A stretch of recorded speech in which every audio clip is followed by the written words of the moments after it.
আসসালামু আলাইকুম। স্মার্ট গোয়েন্দা চ্যানেলে আপনাদের সবাইকে স্বাগত জানাচ্ছি। আজকের ভিডিওতে আমরা খুঁজে বার করব কোন কোম্পানির ওয়াইফাইয়ের দাম সবচেয়ে কম কিন্তু স্পিড সবচেয়ে বেশি। আপনি যদি মাসে ৳২০০ বাঁচাতে পারেন তাহলে বছরে ৳২৪০০ বেঁচে যাচ্ছে, তাই না? আমরা হিসেবটা ২ দিক থেকে করব। একটা হলো আপনি যদি নতুন সংযোগ নিতে চান তাহলে সংযোগ ফি কত টাকা দিতে হবে এবং প্রতি মাসে ওয়াইফাই বিল কত দিতে হবে। আবার কিছু কোম্পানি আছে নির্দিষ্ট প্যাকেজের সাথে রাউটার ফ্রি দেয়। সেটাও একটা ভালো জিনিস। ৳১৪-১৫০০ জিনিস আপনি ফ্রিতে পেয়ে যাচ্ছেন। প্রথমে চলুন, আপনি যদি নতুন সংযোগ নিতে চান, নতুন সংযোগ ফি কোন কোম্পানি সবচেয়ে কম নেয় সেটা দেখে নিই। আপনি যদি আম্বার আইটি, কার্নিভাল, লিঙ্ক3 টেকনোলজিস এদের কারো কাছ থেকে আপনি যদি নতুন ইন্টারনেট সংযোগ নিতে চান তাহলে আপনাকে নতুন সংযোগের জন্য ৳৩,০০০ এককালীন পে করতে হবে। আর আপনি যদি বিটিসিএল এর নতুন ওয়াইফাই সংযোগ নিতে চান, যেটা একটা সরকারি সংস্থা, তাদের নতুন সংযোগ ফি অন্যদের চেয়ে ১০ গুণ কম, অর্থাৎ মাত্র ৳৩০০। আপনি যদি ঢাকা, চট্টগ্রাম, নারায়ণগঞ্জ এবং গাজীপুরের বাইরে বাংলাদেশের অন্য যেকোনো জায়গা থেকে বিটিসিএল এর নতুন ওয়াইফাই সংযোগ নিতে চান তাহলে মাত্র ৳৩০০ এককালীন পে করতে হবে। তবে আপনি যদি চট্টগ্রাম শহরের বাসিন্দা হন তাহলে নতুন সংযোগের জন্য আপনাকে ৳৫০০ এককালীন পে করতে হবে। আর ঢাকা, নারায়ণগঞ্জ এবং গাজীপুরে যদি আপনি নতুন সংযোগ নিতে চান তাহলে এককালীন হিসেবে ৳১,০০০ পে করতে হবে। তাই সংযোগ ফির দিক থেকে বিটিসিএল ১০-০ গোলে উইনার। কোথায় ৩০০ আর কোথায় ৩,০০০, আকাশ পাতাল তফাৎ। এবার আমরা দেখব কোন কোম্পানি সবচেয়ে কম দামে বেশি এমবিপিএস স্পিড অফার করে। আপনি যদি আম্বার আইটি থেকে ওয়াইফাই নিতে চান তাদের মাসিক ২০ এমবিপিএস প্যাকেজের দাম ৳৫০০, ৩০ এমবিপিএস ৳৬৫০, ৫০ এমবিপিএস ৳৮০০। কার্নিভাল কোম্পানির ক্ষেত্রে ১০ এমবিপিএস মাসিক প্যাকেজের দাম ৳৫২৫, ২০ এমবিপিএস ৳৫৯৯, ৩০ এমবিপিএস ৳৬৯৯, ৪০ এমবিপিএস ৳৮৯৯। লিঙ্ক3 টেকনোলজিসের ক্ষেত্রে ১০ এমবিপিএস ৳৫২৫, ২০ এমবিপিএস ৳৬৫০, ৩৫ এমবিপিএস ৳৮২৫।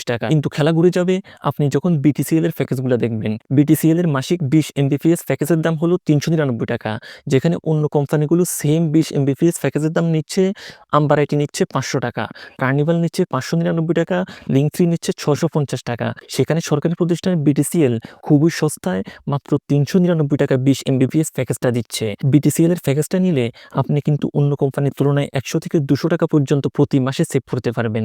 আপনার ঘরে যদি ৫ থেকে ৭টি স্মার্টফোন থেকে থাকে তাহলে এই প্যাকেজটি আপনার জন্য যথেষ্ট। কিন্তু আপনি যদি আরও বেশি স্পিড চান তাহলে বিটিসিএল এর আকর্ষণীয় আরও কয়েকটি প্যাকেজ আছে। সেগুলো হলো ২৫ এমবিপিএস ৳৫০০, ৫০ এমবিপিএস ৳৮০০। আপনি যদি বিটিসিএল এর ৫০ এমবিপিএস ৳৮০০ প্যাকেজটি নেন তাহলে সম্পূর্ণ ফ্রিতে রাউটার পেয়ে যাবেন। অর্থাৎ রাউটারের পেছনে আর আপনাকে অতিরিক্ত ৳১৫00-১৬০০ খরচ করতে হচ্ছে না। তাদের আরেকটি প্যাকেজ হলো ১০০ এমবিপিএস ৳১,০৫০। এই প্যাকেজটির সাথেও আপনি সম্পূর্ণ ফ্রিতে রাউটার পেয়ে যাবেন। এখন কথা হলো বিটিসিএল ইন্টারনেট কিভাবে নিবেন? আমি নিজেও বিটিসিএল এর 20 এমবিপিএস ওয়াইফাই প্যাকেজটি ব্যবহার করছি প্রায় মাসখানেক হলো। আমার এক্সপেরিয়েন্স থেকে বলতে পারি তাদের স্পিড কিন্তু যথেষ্ট ভালো। আমি পিক আওয়ারে বেশ কয়েকবার ফাস্ট.কম ওয়েবসাইটে গিয়ে তাদের স্পিড টেস্ট করে দেখেছি। আর বিটিসিএল যেহেতু সরকারি প্রতিষ্ঠান তাই টাকা বাঁচানোর জন্য আপনাকে স্পিড কম দেবে এমন সম্ভাবনা কম, যেটা প্রাইভেট কোম্পানিগুলোর বেলায় অনেকেই অভিযোগ করে থাকেন। বিটিসিএল ইন্টারনেট নেওয়ার জন্য আপনাকে বিটিসিএল এর ওয়েবসাইট btcl.gov.bd অথবা বিটিসিএল টেলিসেবা নামে একটি অ্যাপ প্লে স্টোরে আছে, সেটাতে গিয়ে আবেদন করতে হবে। আমি আপনাদের অ্যাপ থেকেই দেখাচ্ছি। অ্যাপে ঢোকার পর প্রথমে ফোন নাম্বার, ইমেইল এবং পাসওয়ার্ড দিয়ে সাইন আপ করে নিতে হবে। সাইন আপ করার পর লগইন করে অ্যাপে ঢুকে অনলি ইন্টারনেট অপশনটিতে ক্লিক করুন। এরপর click here to select package অপশনটিতে ক্লিক করুন। এখানে তাদের সবগুলো প্যাকেজ শো করবে। আপনার পছন্দ মতো প্যাকেজটিতে ক্লিক করুন। এরপর আপনার সামনে আবেদন ফর্মটি শো করবে। আবেদন করার জন্য আপনার ১ কপি ছবি এবং এনআইডির সামনে এবং পেছনের ছবি লাগবে। ছবিগুলোর সাইজ ৫০০ কেবির ভিতরে থাকতে হবে। এখান থেকে আপনার নাম ঠিকানা দিয়ে আবেদন ফর্মটি কনফার্ম করে ফেলুন। আবেদন করার কয়েকদিনের মধ্যে তারা আপনাকে জানিয়ে দেবে যে তারা আপনার এলাকায় ইন্টারনেট সংযোগ দিতে পারবে কিনা। আমার ক্ষেত্রে আবেদনের পর সংযোগ নেওয়া পর্যন্ত মোট ১ সপ্তাহ সময় লেগেছিল। এখন আপনার এলাকায় হয়তো আরও কম অথবা আরও বেশি সময় লাগতে পারে। তো আজকের ভিডিও কেমন লাগলো? আশা করছি ভিডিওটি আপনাদের সকলের কাজে লাগবে। বিটিসিএল ইন্টারনেট সম্পর্কিত অন্য কোনো প্রশ্ন থাকলে অবশ্যই কমেন্টে লিখে জানান। আজকের মতো এখানেই বিদায় নিচ্ছি। আল্লাহ হাফেজ।